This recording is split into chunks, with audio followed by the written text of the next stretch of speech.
அல்ஹம்துலில்லாஹ் நஹ்மதுஹு வ நஸ்தஈனுஹு வ நஸ்தக்ஃபிருஹு வ நு'மினு பிஹி வ நதவக்கலு அலைஹி வ நஊது பில்லாஹி மின் ஷுரூரி அன்ஃபுஸினா வ மின் ஸய்யிஆத்தி அமாலினா மை யஹ்திஹில்லாஹு ஃபலா முதில்ல லஹு வ மை யுத்லில் ஃபலா ஹாதிய லஹு வ அஷ்ஹது அல்லா இலாஹ இல்லல்லாஹு வஹ்தஹு லா ஷரீக லஹு வ அஷ்ஹது அன்ன முஹம்மதன் அப்துஹு வ ரசூலுஹு அம்மா பஅத். எல்லாம் வல்ல அல்லாஹ் ஜல்ல ஷானஹு தஆலாவை புகழ்ந்து அவனது திருத்தூதர் ஸல்லல்லாஹு அலைஹி வஸல்லம் அவர்கள் மீது ஸலவாத்தும் ஸலாமும் கூறிய பின்னால் உங்கள் அனைவருக்கும் என் சலாம். அஸ்ஸலாமு அலைக்கும் வரஹ்மத்துல்லாஹி வபரகாத்துஹு. இந்த நேரலையூடாக உங்களை சந்திப்பதில் மகிழ்ச்சி அடைகிறேன். முதலில் இந்த லைவ் நிகழ்ச்சிக்கான காரணம் என்ன என்பதை சுருக்கமாக சொல்லிக்கொள்ளலாம் என்று நினைக்கிறேன். இது லைவ் நிகழ்ச்சிகள் தொடராக பலதரப்பாலும் நடத்தப்படக்கூடிய ஒரு சூழலில் நாம் இருக்கிறோம். அதுபோன்ற ஒரு நோக்கத்தில் இந்த நிகழ்ச்சி ஏற்பாடு செய்யப்படவில்லை. ஒமானில் இருக்கக்கூடிய சகோதரர்கள் இந்த நேரத்தில் அவர்களுக்கான ஒரு நிகழ்ச்சியை செய்யுமாறு கேட்டுக்கொண்டார்கள். அவர்களுக்காக தனியாக அந்த நிகழ்ச்சியை செய்வதை பொதுவாக முகநூலிலே செய்கிற போது மற்றும் பல சகோதரர்களும் பயனடைவார்கள் என்கிற காரணத்தினால்தான் இந்த லைவ் நிகழ்ச்சியை நாம் செய்கிறோம். நாம் இந்த வருடத்தினுடைய முடிவில் புது வருடத்தினுடைய துவக்கத்தில் இருக்கிறோம். இஸ்லாத்தில் புது வருடம் எங்களுக்கு தனியான எந்த கொண்டாட்டங்களும் தனியான எந்த விசேஷங்களும் இல்லை என்றிருந்தாலும் ஒரு வருடம் கழிகிறது, புது வருடம் வருகிறது என்கிற போது சென்ற வருடத்து எம்முடைய வாழ்க்கை என்ன, அந்த வாழ்க்கையிலே எம்மிடம் இருந்த குறைகள் என்ன, நிறைகள் என்ன, களைய வேண்டியவைகள் என்ன, புதிதாக நாம் உருவாக்கி கொள்ள வேண்டிய நலவுகள் என்ன என்கிற ஒரு கணிப்பீடு ஒன்று நாம் கட்டாயமாக செய்தாக வேண்டும். ஹாசிபு கப்ல அன் துஹாசபு, உங்களை மறுமை நாளில் அல்லாஹ் விசாரிப்பதற்கு முன்னர் உங்களை நீங்களே விசாரித்து கொள்ளுங்கள் என்று உமர் ரலியல்லாஹு அன்ஹு அவர்கள் அடிக்கடி கூறுவார்கள்.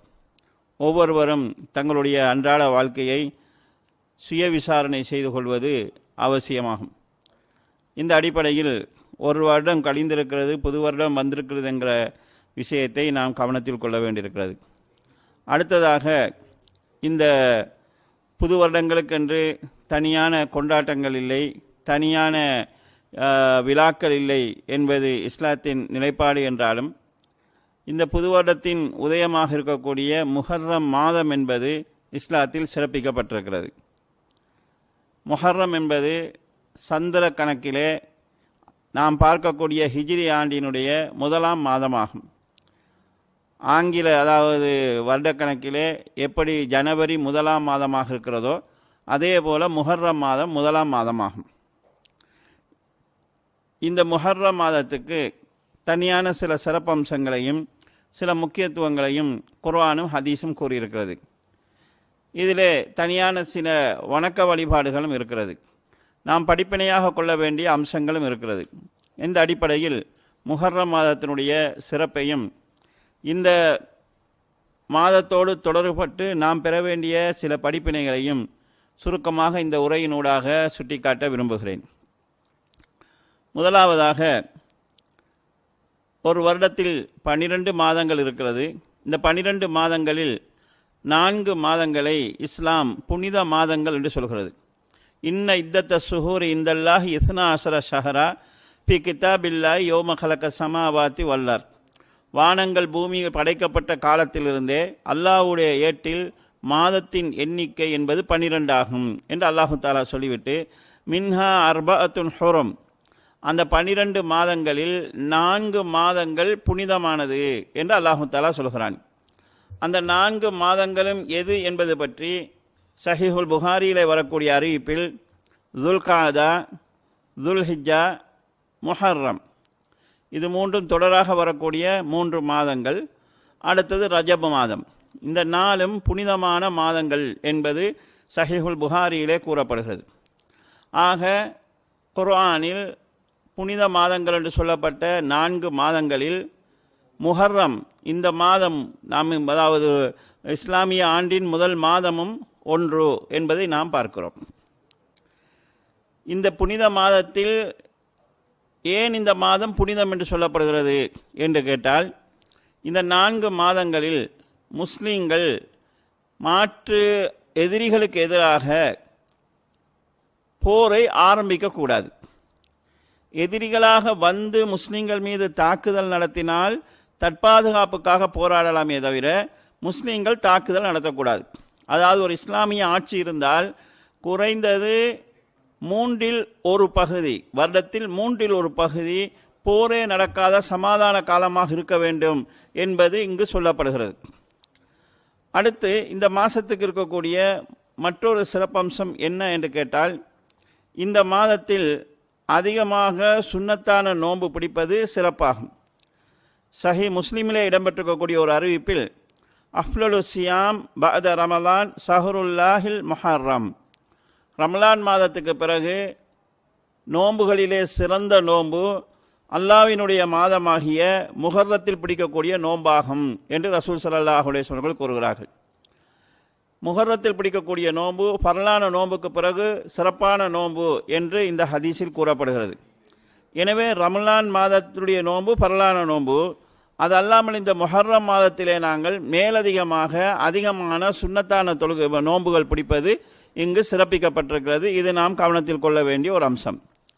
அடுத்து இந்த ஹதீஸிலே ஷஹ்ருல்லா, அல்லாஹ்வுடைய மாதம் என்கிற வார்த்தை பயன்படுத்தப்பட்டிருக்கிறது. இதுவும் இந்த மாதத்துக்கு இந்த இஸ்லாம் கொடுத்திருக்கக்கூடிய தனியான சிறப்பம்சங்களில் ஒன்று. ஏனென்றால் எல்லா மாதங்களும் அல்லாஹ்வினால் படைக்கப்பட்டது தான். அப்படி இருக்கும்போது ஏன் முஹர்ரத்தை மட்டும் ஷஹ்ருல்லா, அல்லாஹ்வுடைய மாதம் என்று ஹதீஸில் சொல்லப்படுகிறது என்றால், ஏனைய மாதங்களை விட இந்த மாதத்தை தனியாக சிறப்பிப்பதற்காகவே நபி ஸல்லல்லாஹு அலைஹி வஸல்லம் இந்த வார்த்தையை பயன்படுத்தியிருக்கிறார். இந்த வானம் பூமிக்கு இடைப்பட்ட அத்தனையுமே அல்லாஹ்வுக்குரியது. ஆனால் இந்த பூமியிலே மஸ்ஜிதுகள் மட்டும், பள்ளி வாயில்கள் மட்டும் பைத்துல்லா, அல்லாஹ்வுடைய வீடு என்றும், புயூத்துல்லா, அல்லாஹ்வுடைய வீடுகள், இல்லங்கள் என்றும் சொல்லப்படுகிறது. எல்லாமே அல்லாஹ்வுக்குரியதுங்கிற போது மஸ்ஜிது மட்டும் ஏன் பைத்துல்லா, அல்லாஹ்வுடைய வீடு என்று சொல்லப்படுகிறது என்றால், அந்த மஸ்ஜிதுக்கு ஏனைய எல்லாவற்றை விடவும் தனியான ஒரு சிறப்பம்சம் இருக்கிறது என்பதற்காகத்தான் சொல்லப்படுகிறது. உலகத்திற்கக்கூடிய எல்லா படைப்புகளையும் அல்லாஹ் தான் படைத்தான். உலகத்திற்கக்கூடிய எல்லா ஒட்டகங்களையும் அல்லாஹ் தான் படைத்தான்.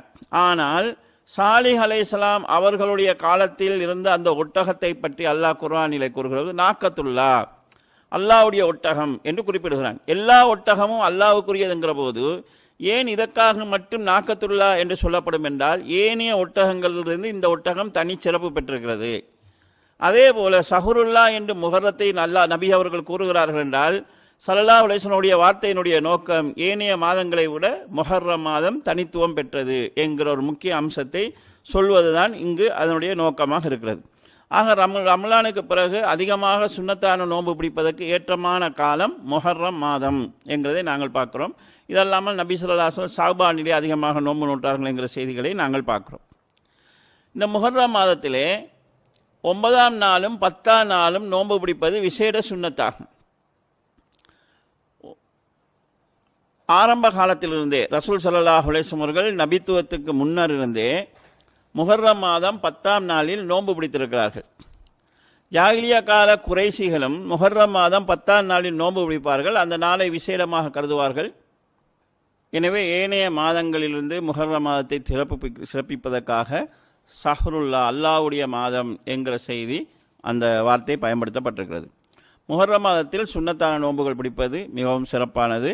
ஆனால் அந்த முஹர்ரமிலே 9 மற்றும் 10ஆம் நாட்களில் பிடிக்கக்கூடிய நோன்பு என்கிறது விசேடமானது. அதற்கென்று தனியான ஹதீஸ்கள் வந்திருக்கிறது.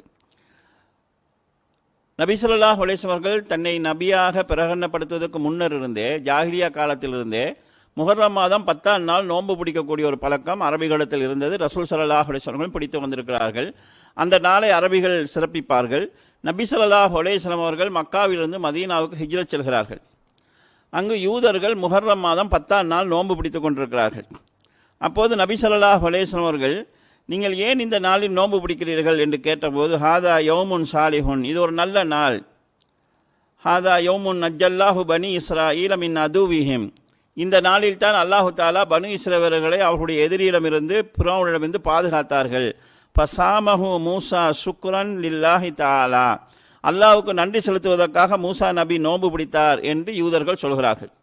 அப்போது நபி ஸல்லல்லாஹு அலைஹி வஸல்லம் அவர்கள் ஃபனஹ்னு அஹக்கு பி மூசா மின்கும், உங்களை விட மூசாவுடைய விஷயத்தில் நாங்கள் உரிமையுடையவர்கள் என்று கூறி அந்த நாளில் நோன்பு பிடிக்குமாறு ஏனைய சஹாபாக்களுக்கும் ஏவினார்கள்.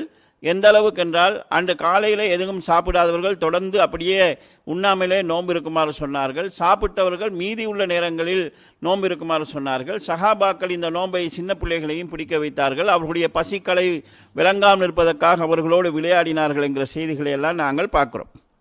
இங்கு நாங்கள் கவனிக்க வேண்டியது என்னவென்று சொன்னால், முஹர்ரம் மாதம் 10ஆம் நாள் மூசா அலைஹிஸ்ஸலாம் அவர்கள் பாதுகாக்கப்பட்டு ஃபிர்அவுன் அழிக்கப்பட்ட நாள். அதற்கு நன்றி செலுத்தும் முகமாக யூதர்கள் நோன்பு பிடித்தார்கள். அவர்களூடாக இந்த தகவலை அறிந்து கொண்ட நபி ஸல்லல்லாஹு அலைஹி வஸல்லம் அவர்கள் தானும் நோன்பு நோற்றதோடு சஹாபாக்களை நோன்பு பிடிக்குமாறு கட்டாயமாக ஏவினார்கள். முஸ்லிம் சமுதாயம் அந்த நேரத்தில் மூசா நபி பாதுகாக்கப்பட்டதற்காக, இஸ்ரவேல் சமுதாயம் பாதுகாக்கப்பட்டதற்காக நோன்பு பிடித்தது. இதில் உலக முஸ்லீம்கள் மட்டுமல்ல, மாற்று மதத்தவர்களும் தெரிந்து கொள்ள வேண்டிய, அறிந்து கொள்ள வேண்டிய முக்கியமான ஒரு செய்தி இருக்கிறது. இன்றைக்கு வரைக்கும் முஸ்லீம் சமுதாயத்துக்கு மிகப்பெரிய எதிரிகளாக இருப்பவர்கள் யூதர்கள் தான். இன்று முஸ்லீம் நாடுகளில் ஏற்பட்டிருக்கக்கூடிய எல்லா கொந்தளிப்புக்கும் பின்னணியிலே இந்த யூத சக்திகள் தான் இருக்கின்றதுங்கிறது சந்தேகமில்லாத ஒரு உண்மை. இந்த முஸ்லீம் நாடுகள் இருக்கக்கூடிய எல்லா பிரச்சனைகளுக்கும் பின்னால் இஸ்ரேலினுடைய சதி நடவடிக்கைகள் இருக்கிறது என்பதும் எங்களுக்கு தெரியும். இந்த சமுதாயம் பாதுகாக்கப்பட்ட நாளை சிறப்பித்து அல்லாஹ்வுக்கு நன்றி செலுத்தும் முகமாக இன்றளவுக்கும் முஸ்லீம் சமுதாயம் நோன்பு பிடித்து வருகிறது. இது எங்களுக்கு எதை சொல்கிறது என்றால், இஸ்லாத்தில் நீதியும் நேர்மையும் தான் பார்க்கப்படுமே தவிர வேறுபாடு பார்க்கப்பட மாட்டாது. மூசா அலைஹிஸ்ஸலாம் யூதர்களுக்கு அனுப்பப்பட்ட தூதர், அவர் பாதுகாக்கப்பட்டதற்கு நாங்களே நோன்பு பிடிக்க வேண்டும் என்று முஸ்லீம்கள் நினைப்பது கிடையாது. முஸ்லீம்களை பொறுத்தளவில் முகமது நபியையும் நேசிப்பார்கள், மூசா நபியையும் நேசிப்பார்கள், இயேசு என்று சொல்லக்கூடிய ஈசா அலைஹிஸ்ஸலாத்தை நேசிப்பார்கள். எல்லோரையும் சமமாக மரியாதையோடும் அதாவது அந்தஸ்தோடும் பார்ப்பார்கள். லா நுஃபர்ரிகு பைன அஹதிம் மின் ருசுலி, இறை தூதர்களில் எவர்களுக்கு மத்தியிலும் பாரபட்சம் நாங்கள் காட்ட மாட்டோம் என்பது இஸ்லாத்தின் அடிப்படை நம்பிக்கை கோட்பாடுகளில் ஒன்றாகும். எல்லா இறை தூதர்களை நாங்கள் மதிக்க வேண்டும். ஒரு இறை தூதரை நிராகரித்தாலும் ஒட்டுமொத்த இறை தூதர்களை நிராகரித்தவர்கள் போன்றாகுவோம். இந்த அடிப்படையில் முஸ்லீம்களுடைய எதிரிகளாக இருக்கக்கூடிய இஸ்ரவேல் சமுதாயம் பாதுகாக்கப்பட்ட அந்த நாளை, தன்னை இறைவன் என்று சொல்லிக் கொண்டிருந்த ஒரு அநியாயக்காரன் அழிக்கப்பட்ட நாளை முஸ்லீம்கள் இன்று வரைக்கும் நோன்பு பிடித்து, அதாவது அதற்காக இறைவனுக்கு நன்றி செலுத்துகிறார்கள் என்கிறது இந்த இடத்திலே அனைவரும் கவனிக்க வேண்டிய ஒரு அம்சமாகும். இப்போது யூதர்களும் நோன்பு 9ஆம் நாள் 10ஆம் நாள் நோன்பு பிடிக்கிறார்கள், முஸ்லீம்களும் நோன்பு பிடிக்கிறார்கள். ஹிஜ்ரி 2ஆம் வருடம் பரலான நோன்பு, ரமலானுடைய நோன்பு கடமையாக்கப்படுகிறது.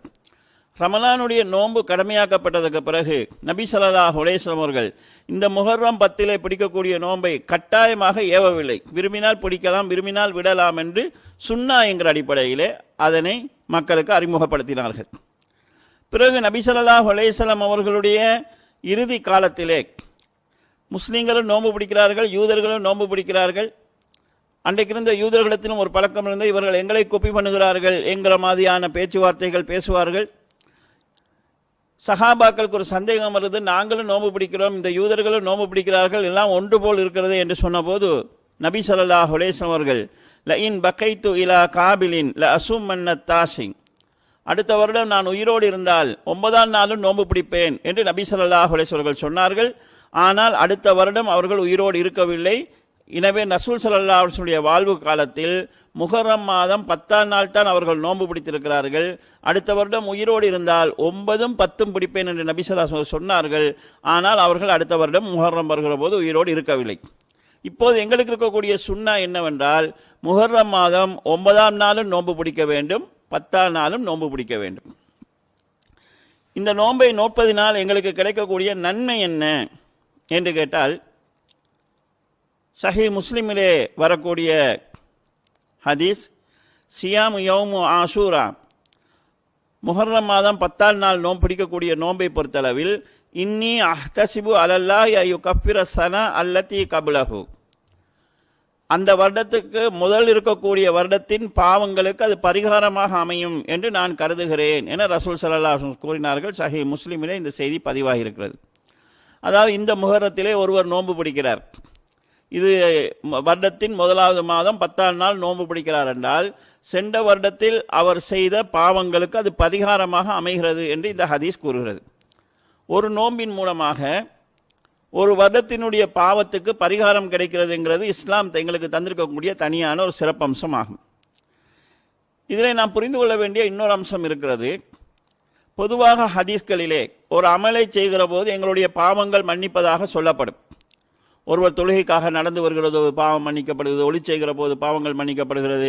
இந்த மாதிரி நோம்பின் மூலமாக, உம்ராவின் மூலமாக பாவங்கள் மன்னிக்கப்படுகிறது என்று சொல்கிற போது நாம் கவனத்தில் எதை கொள்ள வேண்டும் என்றால், இது மன்னிக்கப்படக்கூடிய பாவங்கள் சிறு பாவங்கள், பெரிய பாவங்கள் அல்ல. பெரிய பாவங்களுக்கு தனியாக நாங்கள் தௌபா செய்ய வேண்டும். ரெண்டாவது, மன்னிப்பதாக இந்த ஹதீஸ் சொல்லக்கூடிய பாவங்கள் எதுன்னு சொன்னால், மனிதனுக்கும் அல்லாஹ்வுக்கும் சம்பந்தப்பட்ட பாவங்கள். மனிதன் இன்னொரு மனிதனுக்கு ஏதாவது பாவங்கள் செய்திருந்தால், அநியாயங்கள் செய்திருந்தால், அக்கிரமங்கள் செய்திருந்தால், அவனுடைய மானத்தோடு விளையாடி இருந்தால், பொருளாதாரத்துக்கு சேதத்தை ஏற்படுத்தியிருந்தால், குறித்த நபரிடத்தில் மன்னிப்பு கேட்டு அவர் மன்னிக்க வேண்டும். நாம் நோக்கக்கூடிய இந்த நோம்பின் மூலமாக அல்லாஹ் சொன்னதற்கு மாற்றமாக நாம் செய்த சின்ன சின்ன பாவங்கள் அத்தனையும் மன்னிக்கப்படும் என்பது இந்த ஹதீஸினுடைய அர்த்தம் என்பதை நாம் புரிந்து கொள்ள வேண்டும். அடுத்து, இந்த ஹதீஸ் எங்களுக்கு ஒரு அடிப்படையான இன்னொரு விஷயத்தை சொல்கிறது.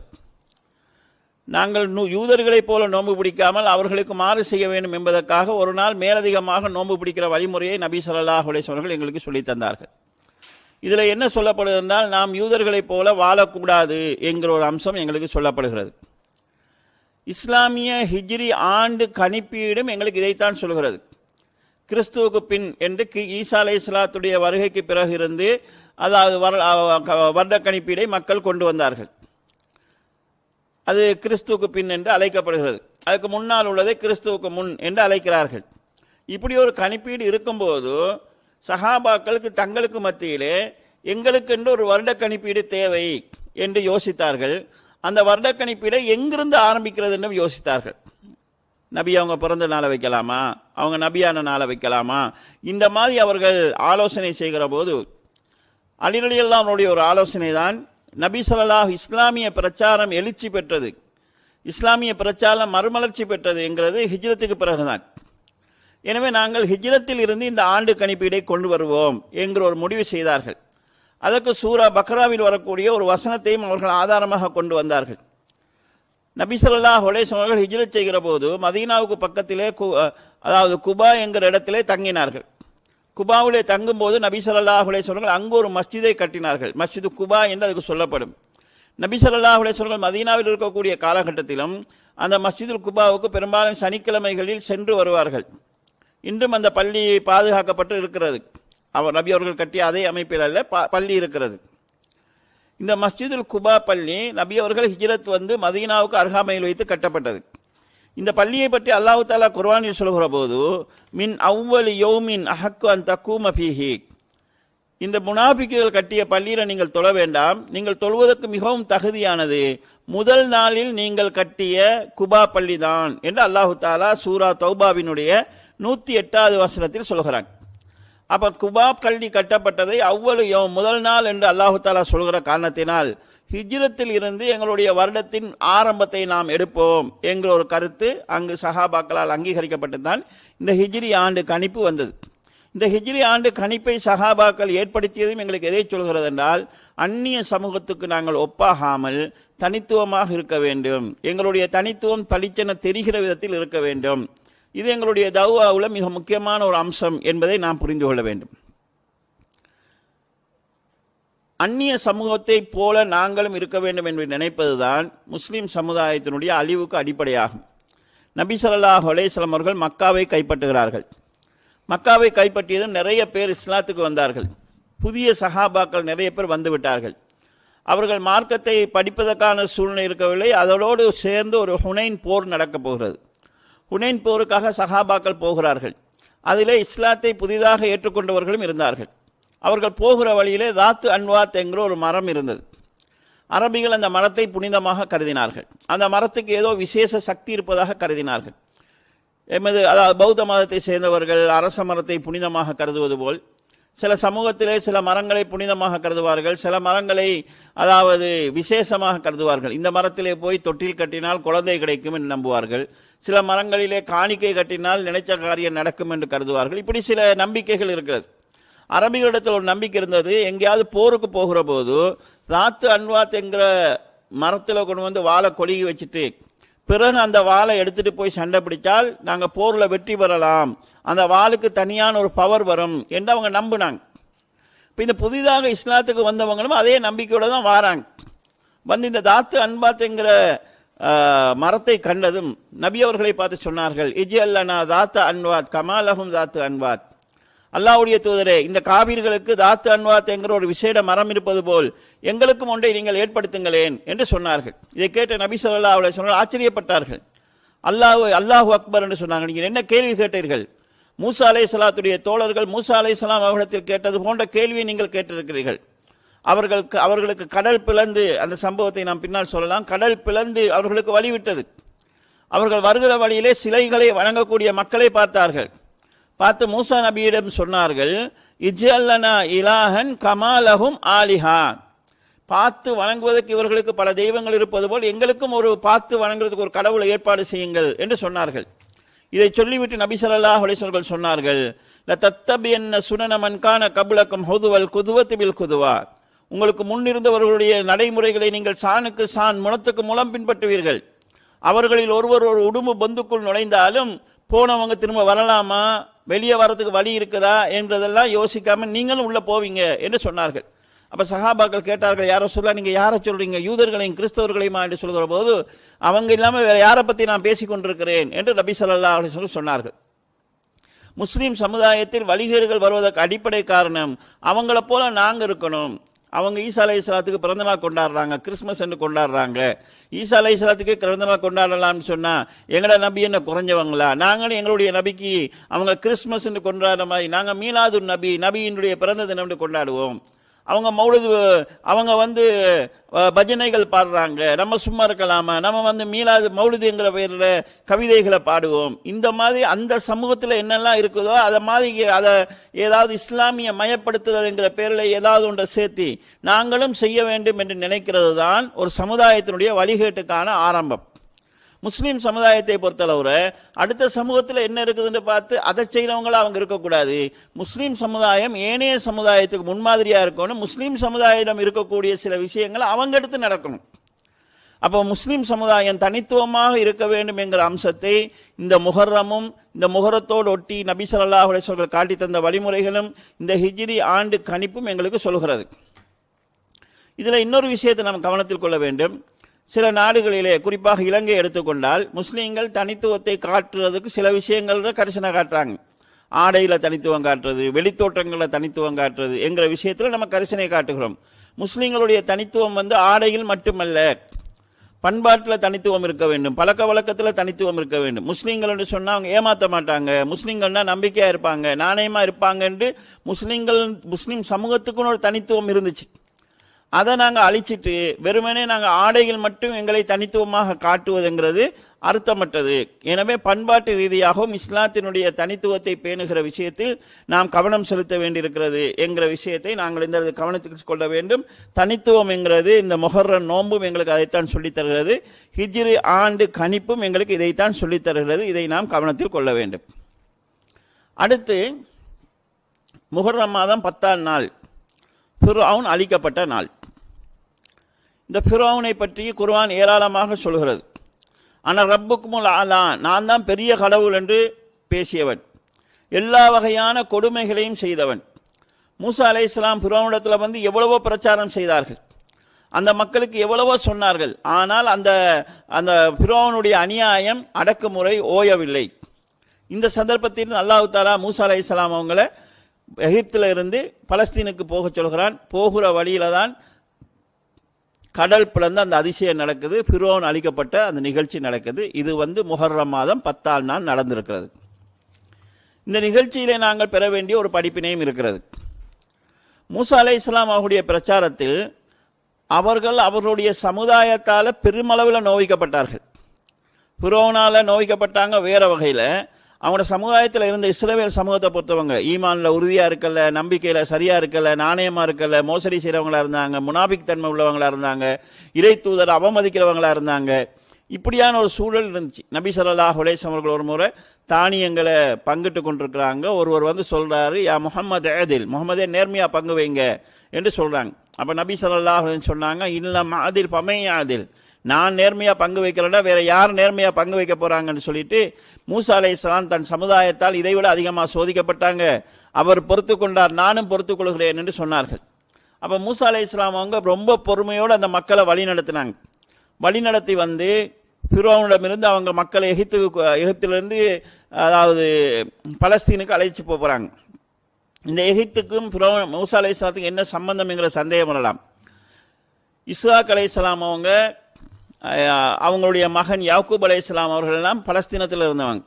யாக்கூப் அலைஹிஸ்ஸலாத்துடைய 12 பிள்ளைகளூடாகத்தான் இஸ்ரவேல் சமுதாயம் உருவாகுது. யாக்கூப் அலைஹிஸ்ஸலாத்துடைய ஒரு மகன் யூசுப் அலைஹிஸ்ஸலாம் அவர்கள் அடிமையாக விற்கப்படுறாங்க. அடிமையாக விற்கப்பட்டவங்க எகிப்துல ஒரு அமைச்சருடைய வீட்டில் இருக்கிறாங்க. பிறகு அங்கிருந்து சிறைக்கு போறாங்க. சிறையிலிருந்து வெளியே வந்து எகிப்து நாட்டின் ஒரு முக்கியமான அமைச்சு பொறுப்புக்கு வரார். அவர் அமைச்சு பொறுப்பில் இருக்கும்போது தான் தன்னுடைய சகோதரர்களை எகிப்துக்கு வர சொல்றாங்க. அவர்கள் எகிப்துக்கு கௌரவ பிரஜைகளாக வாராங்க. அங்க வந்து அவங்க பல்கி பெறுகிறாங்க. எகிப்து அரசினுடைய அடக்குமுறையின் காரணமாக அவங்க அடிமைகளாக ஆக்கப்படுறாங்க. அந்த அடிமைத்துவத்திலிருந்து அவங்களை விடுதலை செய்து பலஸ்தீனத்துக்கு அழைத்து செய்கிற போராட்டத்தை தான் மூசா அலைஹிஸ்ஸலாம் மேற்கொள்றாங்க. இப்ப இஸ்ரவேல் சமுதாயத்தை அழைத்து கொண்டு அவங்க போறாங்க. முன்னால கடல் இருக்குது, பின்னால ஃபிரௌன் வருகிறான். அப்போது அந்த மூசா அலைஹிஸ்ஸலாத்துடைய தோழர்கள் சொன்னாங்க, இன்னா லா முத்ரகூன், நாங்க வசமா மாட்டிக்கொண்டோம். முன்னால போனா கடல்ல விழுந்து சாகணும், இங்கே நின்றோண்டா ஃபிரௌனுடைய ஆட்கள் வந்து எங்களை கொன்றுவாங்க என்று ஒரு நம்பிக்கை இல்லாம பேசினாங்க.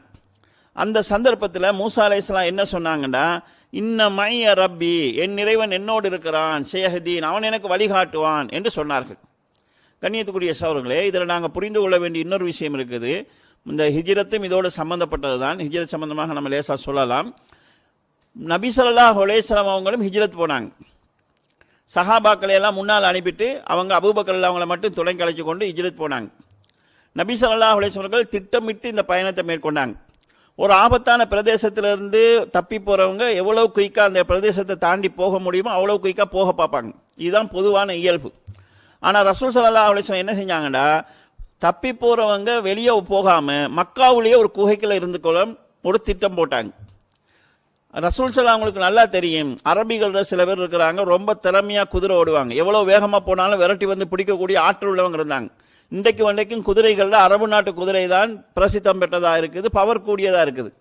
அப்ப அந்த நம்ம போகிற வழியில எங்கேயாவது பிடிச்சிருவாங்க. இதை தெரிஞ்சு நபி ஸல்லல்லாஹு அலைஹி வஸல்லம் ஒன்று செஞ்சாங்க. வளமையா எல்லாரும் போற வழியில அவங்க போகல. இதை காபீர்களும் யூகித்துக்குவாங்க.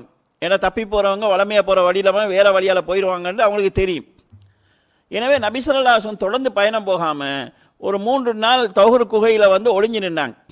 எதிரிகள் என்ன செய்வாங்கன்னா தேடுவாங்க, தேடி களைச்சி போய் முகமது போய் சேர்ந்துட்டார்னு களைச்சி போனதுக்கு பிறகு பயணத்தை மேற்கொள்ளலாம்னு இருந்தாங்க. இது நபி ஸல்லல்லாஹு அலைஹி வஸல்லம் ஒரு தீர்க்கமான திட்டமிடல். இவ்வாறு திட்டமிட்ட நபி ஸல்லல்லாஹு அலைஹி வஸல்லம் அவங்க அந்த தௌஹர் குகையில இருக்கும்போது காபீர்கள் வந்து குகையையும் சுத்திட்டாங்க. கீழே இருக்கக்கூடிய அபூபக்கர் ரலியல்லாஹு அவங்க மேல பார்க்கறாங்க. காபீர்களுடைய நடமாட்டம், அவருடைய கால்கள் தெரிகிறது.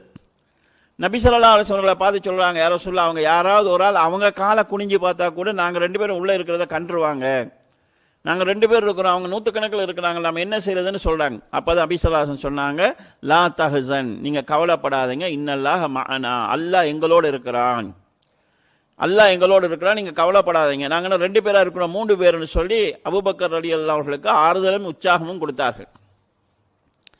இங்கு ரசூல் ஸல்லல்லாஹு அவங்க பாவித்த வார்த்தை குர்ஆனில் சொல்லப்படுகிறது, இன்னல்லாஹ மஅனா, அல்லாஹ் எங்களோடு இருக்கிறான் என்கிற வார்த்தை. மூசா அலைஹிஸ்ஸலாம் அவருடைய சமுதாயம் வந்து நாங்க மாட்டிக்கொண்டோம் என்று சொல்லுகிற போது அவங்க மூசா நபி சொன்ன வார்த்தை என்னன்னு சொன்னா, அல்லாஹ் எங்களோடு இருக்கிறான் என்பதல்ல, இன்ன மைய ரப்பி, என்னுடைய இறைவன் என்னோடு இருக்கிறான்னு சொன்னாங்க. இந்த 2 நபிமார்கள் பாவித்த வார்த்தைகளிலும் இருக்கக்கூடிய வித்தியாசத்தை நாம் புரிந்து கொள்ள வேண்டும். அபூபக்கர் ரலியல்லாஹு அவங்க கவலைப்பட்டாங்க. எதுக்குன்னு சொன்னா, எங்க 2 பேருக்கு ரசூலுல்லாஹ்க்கு ஏதாவது நடந்துச்சுன்னு சொன்னா இந்த பிரச்சாரத்தை முன்னுக்கு கொண்டு போக முடியாதுங்கிறது அவங்களுடைய கவலையா இருந்துச்சு.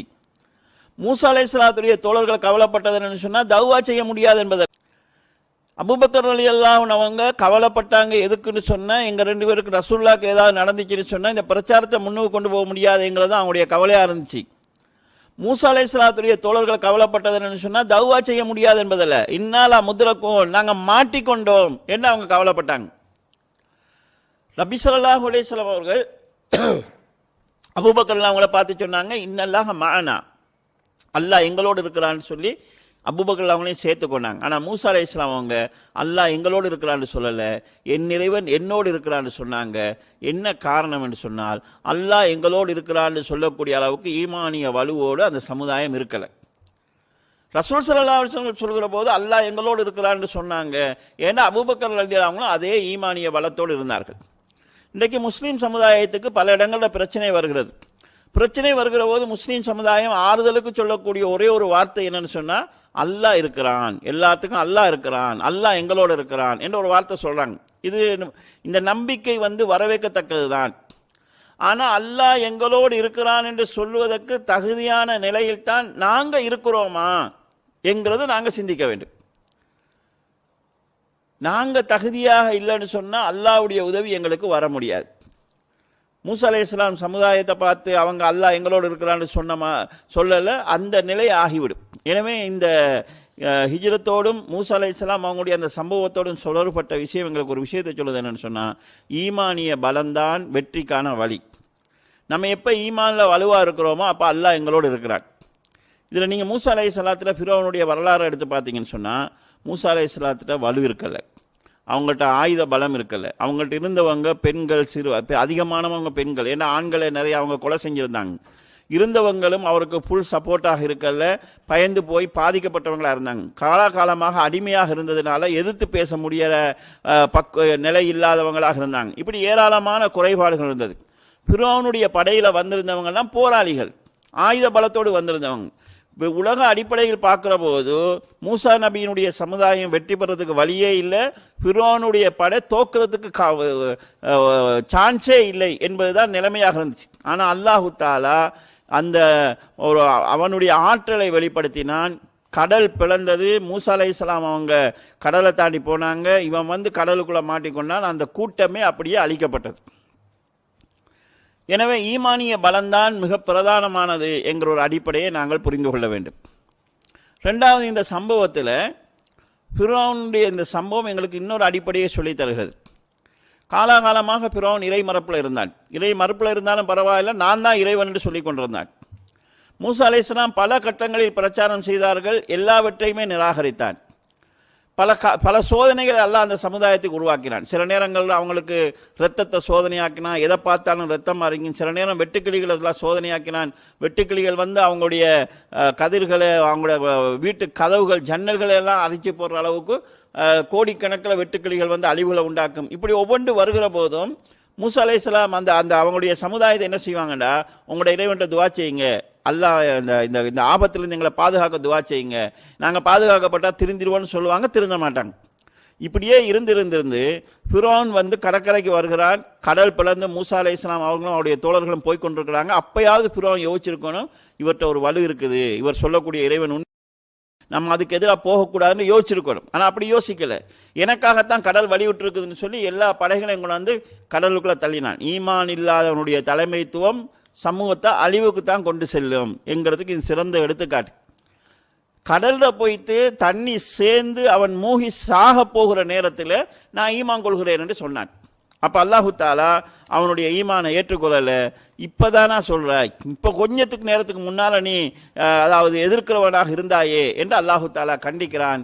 உன்னுடைய உடம்பை நான் பின்வருகிறவர்களுக்கு ஒரு படிப்பினையாக ஆக்குவேன் என்றும் அல்லாஹு தாலா சொல்கிறான். இங்கு நான் கவனிக்க வேண்டியது என்னவென்று சொன்னால், ஒரு மனிதனுக்கு 2 சந்தர்ப்பங்கள் தவிர மற்ற எல்லா நேரங்களிலும் தௌபாவுக்கும் ஈமானுக்குமான வாய்ப்பு இருக்குது. 2 சந்தர்ப்பம்னு சொன்னா, தொண்டை குழிக்கு ரோகு வந்து விட்டதுன்னு சொன்னா அவனுக்கு மன்னிப்புக்கு வாய்ப்பு கிடையாது. 2வது, கிழக்கில் உதிக்கக்கூடிய சூரியன் மேற்கில் உதிச்சதுக்கு பிறகு ஒருவன் வந்து தௌபா செய்தா மன்னிப்பு கிடைக்காது. அது அல்லாத காலத்தில் தௌபாவுடைய வாசல் அல்லாஹ் திறந்து வச்சிருக்கிறான். அதை பயன்படுத்தி கொள்ள வேண்டிய கடமையும் கட்டாயமும் நமக்கு இருக்கிறது. அடுத்து முக்கியமான ஒரு விஷயம் என்னன்னு சொன்னால், அதாவது இந்த முஹர்ரம் மாதம் ஹிஜ்ரி ஆண்டினுடைய முதலாவது மாதம். நபி ஸல்லல்லாஹு அலைஹி வஸல்லம் முஹர்ரத்தில் ஹிஜ்ரத் செய்யலை. அவங்க ஹிஜ்ரி இந்த அரபு மாதத்தினுடைய முதல் மாதமாக முஹர்ரம் இருக்கிறது. எனவே ஹிஜ்ரி கணக்கு முஹர்ரத்திலிருந்து ஆரம்பிக்குது. இந்த ஹிஜ்ரி கணிப்பீடுக்காக சஹாபாக்கள் ஏன் இந்த ஹிஜ்ரத்துக்கு முக்கியத்துவம் கொடுத்தாங்கன்னா, நபி ஸல்லல்லாஹு அலைஹி வஸல்லம் அதுக்கு முன்னால் இருந்து இஸ்லாமிய கொள்கைகளை சொன்னாங்க, இஸ்லாத்தை பற்றி பிரச்சாரம் செய்தார்கள். ஆனால் இஸ்லாத்தை நடைமுறைப்படுத்துவதற்கான ஒரு சூழல் அவங்களுக்கு கிடைக்கல. அண்டை வீட்டாருக்கு உதவி செய்யுங்கன்னு சொல்லுவாங்க, ஆனால் அண்டை வீட்டாருக்கு உதவி செய்கிற நேரம் அவங்க இருக்கலை, அவங்களுடைய வீடுகளும் பக்கத்தில் இருக்கலை. பல்வேறுபட்ட நல்ல போதனைகள் சொல்லப்பட்டுச்சு, அதை நடைமுறைப்படுத்துவதற்கான சாத்தியம் இருக்கலை. மக்காலிருந்து மதீனாவுக்கு வந்ததுக்கு பிறகு பேசப்பட்ட விஷயங்கள் நடைமுறைக்கு வந்தது. நடைமுறைக்கு வருகிற போது அதை பார்த்து மற்றவங்க இஸ்லாத்துக்கு வந்தாங்க. ஒவ்வொரு கட்டமாக முஸ்லீம்கள் வெற்றியடைய இஸ்லாத்தினுடைய வளர்ச்சி வேகம் அதிகரித்தது. இதில் நாங்கள் புரிந்து கொள்ள வேண்டிய ஒரு அம்சம் என்னன்னு சொன்னால், இஸ்லாத்தை நாங்கள் எவ்வளவு பேசுகிறோம்ங்கிறது முக்கியமல்ல, இஸ்லாத்தை நாங்கள் எவ்வளவு படிக்கிறோம்ங்கிறது முக்கியமல்ல, இஸ்லாத்தை எவ்வளவு நடைமுறைப்படுத்துகிறோம் என்பதை பொறுத்து தான் இஸ்லாத்தினுடைய எழுச்சி இருக்குது, இஸ்லாத்தினுடைய மறுமலர்ச்சி இருக்குது. சஹாபாக்கள் அதை புரிந்து கொண்டிருந்த காரணத்தினால தான் இஸ்லாமிய ஆண்டினுடைய அதாவது கணிப்பீட்டை எங்கிருந்து எடுக்கிறதுங்கிற போது இஸ்லாமிய பிரச்சாரத்தை இன்றைய முக்கிய நிகழ்வாக இஸ்லாத்தை நடைமுறைப்படுத்துவதற்கான ஒரு களம் அமைந்த அந்த நிகழ்வை அவங்க இந்த வருட கணிப்புக்கான அடிப்படையாக ஆக்கினார்கள் என்கிற ஒரு அம்சத்தை நாங்கள் புரிந்து கொள்ள வேண்டும். அடுத்து இந்த முஹர்ரம் 10 இன்னொரு சோகமான நிகழ்வு நடந்தது. அதுதான் கர்பலா போர். இந்த கர்பலா போரிலே சுவனவாதி என்று நன்மாராயம் சொல்லப்பட்ட ரசூலுல்லாஹ்வுடைய பேர குழந்தை ஹுசைன் ரலியல்லாஹு அன்ஹு கொல்லப்பட்டாங்க. சொர்க்கத்தை கொண்டு நன்மாராயம் சொல்லப்பட்ட அலி ரலியல்லாஹுடைய பிள்ளையாகவும் நபி ஸல்லல்லாஹு அலைஹி வஸல்லம் மிக அன்புக்குரிய சுவனத்துக்குரிய பெண்ணாகிய ஃபாத்திமா நாயுடைய பிள்ளையாகவும் அவர் இருக்கிறார். சிறப்பு என்று சொன்னால் அவர் ரசூலுல்லாஹ்வுடைய பேரர் என்கிற சிறப்பை பெறுகிறார், அமீருல் முஃமினீன் அலி ரலியல்லாஹுடைய பிள்ளை என்கிற சிறப்பை பெறுகிறார், ஃபாத்திமா நாயனுடைய பிள்ளை என்கிற சிறப்பை பெறுகிறார், சுவனத்தை கொண்டு நன்மாராயம் சொல்லப்பட்டவர் என்கிற சிறப்பை பெறுகிறார், அஹ்லுல் பைத்தினுடைய சிறப்பை பெற்றிருக்கிறார். எல்லா சிறப்புக்கும் உரியவர். இதில் எந்த மாற்று கருத்துக்கும் யாருக்கும் சொல்ல முடியாது. இது ஒரு துக்ககரமான நிகழ்வு. எல்லா சிறப்புக்கும் உரியவர். இதில் எந்த மாற்று கருத்துக்கும் யாருக்கும் சொல்ல முடியாது. இது ஒரு துக்ககரமான நிகழ்வு. இந்த கர்பலா போரில் அவர் கொல்லப்பட்டது அவருக்கு பின்னப்பட்ட சதி வலைகள் தான் அதுக்கு காரணமாக இருந்தது.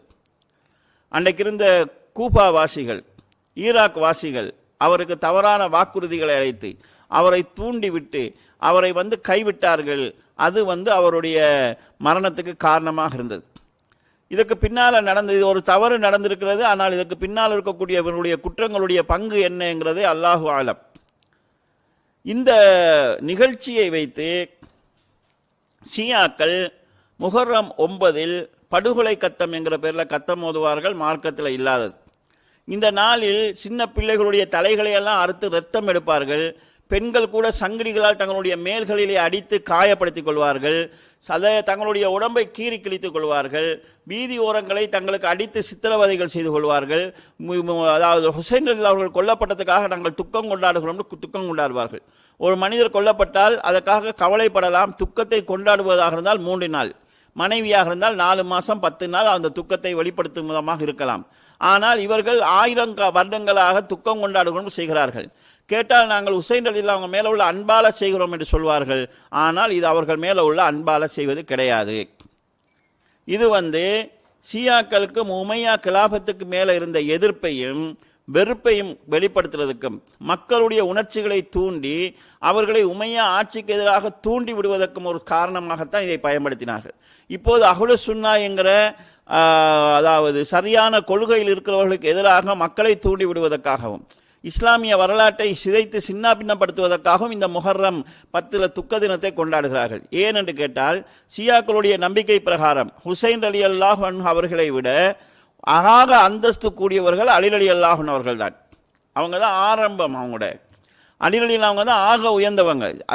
அது அவங்களுக்கே தெரியும். ஹுசைன் ரலியல்லாஹு அவங்க சிறந்தவங்களா அலி ரலியல்லாஹு அவங்க சிறந்தவங்களான்னு கேட்டால் ஹுசைன் ரலியல்லாஹு அவங்க தான் அலி ரலியல்லாஹு அவங்க தான் சிறந்தவங்க. ஹுசைன் ரலியல்லாஹு அவங்களும் கொல்லப்பட்டாங்க, அலி ரலியல்லாஹு அவங்களும் கொல்லப்பட்டாங்க. ஹுசைன் ரலியல்லாஹுடைய கொலைக்கு இவர்கள் துக்கம் கொண்டாடுகிறார்கள், அதற்காக தங்களை காயப்படுத்திக்கிறார்கள். அப்படி என்றால் ஏன் அலி ரலியல்லாஹு அவங்களை கொல்லப்பட்டதற்காக இவங்க துக்கம் கொண்டாடல? ஏன் அதையோ அது சோகமான நிகழ்வாக அவங்க எடுக்கல? ஏன் அதற்கான நிகழ்ச்சிகள் அவங்க செய்யலைன்னு கேட்டால் அலி ரலியல்லாஹு அவங்களை கொண்ட ஹவார்ஜிகளுக்கு எதிராக மக்களை தூண்டிட வேண்டிய தேவை இவங்களுக்கு இல்லை. அஹ்லு சுன்னாவுக்கு எதிராக மக்களை தூண்டுவதற்கு இவங்களுக்கு உமையாக்கள் தான் கொண்டாங்க என்கிற பேரில் தூண்டி விடுகிற தேவை இருந்துச்சு. எனவே அந்த அடிப்படையில் தான் இது செய்கிறாங்க. எனவே இது அரசியல் நோக்கங்களோட கொள்ளப்பட்டது, மார்க்கத்துக்கு விரோதமானது, இஸ்லாத்தை பற்றிய தவறான சிந்தனையை மக்கள் மத்தியில் பதியக்கூடிய ஒரு அனாச்சாரமான நிகழ்வு. அடுத்து இந்த நிகழ்ச்சியோடு ஒட்டி முஆவியா ரலியல்லாஹு அன்ஹு அவர்களும் அவர்களுடைய மகன் யசீத் அவர்களும் கடுமையாக விமர்சிக்கப்படுவதை நாம் பார்க்கலாம். இது ஒரு தவறு. கடந்த காலத்தில் மரணித்தவர்கள் சம்பந்தமாக நாம் விபரம் இல்லாமல் பேசி எங்களுடைய பாவங்களை நாங்கள் எங்களுடைய நன்மைகளை நாங்கள் அழித்துக் கொள்ளக்கூடாது.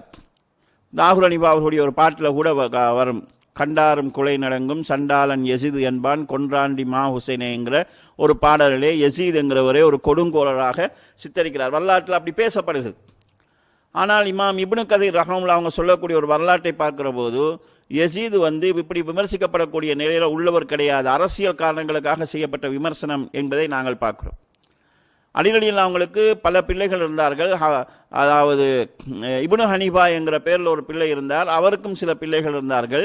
இந்த இப்னு ஹனீஃபா என்கிறவர் அலி ரலியல்லாஹு அவங்களோட சேர்ந்து முஆவியா ரலியல்லாஹு அவங்களுக்கு எதிரான யுத்தத்தில் பங்கேற்றிருக்கிறாரு.